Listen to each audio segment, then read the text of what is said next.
Здравствуйте, мои дорогие маленькие слушатели и их родные! Сегодня мы прослушаем сказку Шарля Перро «Красная шапочка». Жила-была маленькая девочка. Мать любила ее без памяти, а бабушка еще больше. Ко дню рождения подарила бабушка внучке красную шапочку.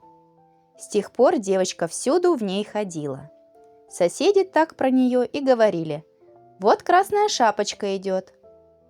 Как-то раз испекла мама ржаной пирожок и сказала дочке: «Сходи-ка, красная шапочка, к бабушке, снеси ей пирожок и горшочек масла, да узнай, здорова ли она». Собралась красная шапочка, взяла корзину и пошла к бабушке. Идет она лесом, а навстречу ей серый волк. «Куда ты идешь, красная шапочка?» – спрашивает волк. «Иду к бабушке и несу ей пирожок и горшочек масла». «А далеко ли живет твоя бабушка?» «Далеко», – отвечает красная шапочка. «Вон в той деревне, за мельницей, в первом домике с краю». «Ладно», – говорит волк, – «я тоже хочу проведать твою бабушку. Я по этой дороге пойду, а ты ступай по той. Посмотрим, кто из нас раньше придет к дому». Сказал это волк и побежал, что было духу, по самой короткой дорожке. А красная шапочка пошла по самой длинной дороге. Шла она не торопясь, по пути останавливалась, рвала цветы и собирала в букеты. Не успела она еще до мельницы дойти, а волк уже прискакал к бабушкиному домику и стучится в дверь. Тук-тук. «Кто там?» – спрашивает бабушка. «Это я, внучка ваша, красная шапочка», – отвечает волк. «Я к вам в гости пришла. Пирожок принесла и горшочек масла». А бабушка была в то время больна и лежала в постели. Она подумала, что это и в самом деле красная шапочка, и крикнула: «Дерни за веревочку, дитя мое, дверь сразу и откроется».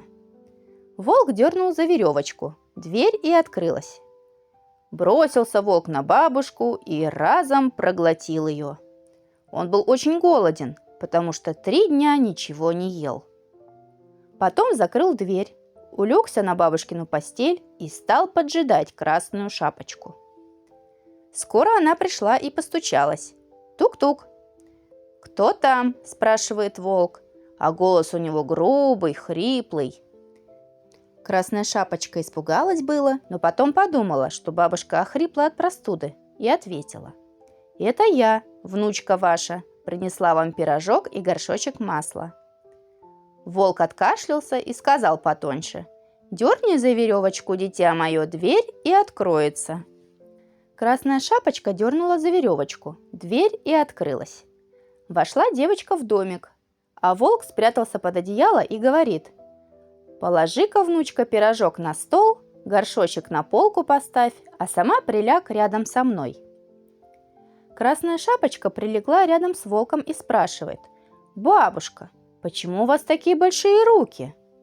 «Это чтобы покрепче обнять тебя, дитя мое». «Бабушка, почему у вас такие большие уши?» «Чтобы лучше слышать тебя, дитя мое». «Бабушка, почему у вас такие большие глаза?» «Чтобы лучше видеть тебя, дитя мое». «Бабушка, почему у вас такие большие зубы?» «А это чтобы поскорее съесть тебя, дитя мое».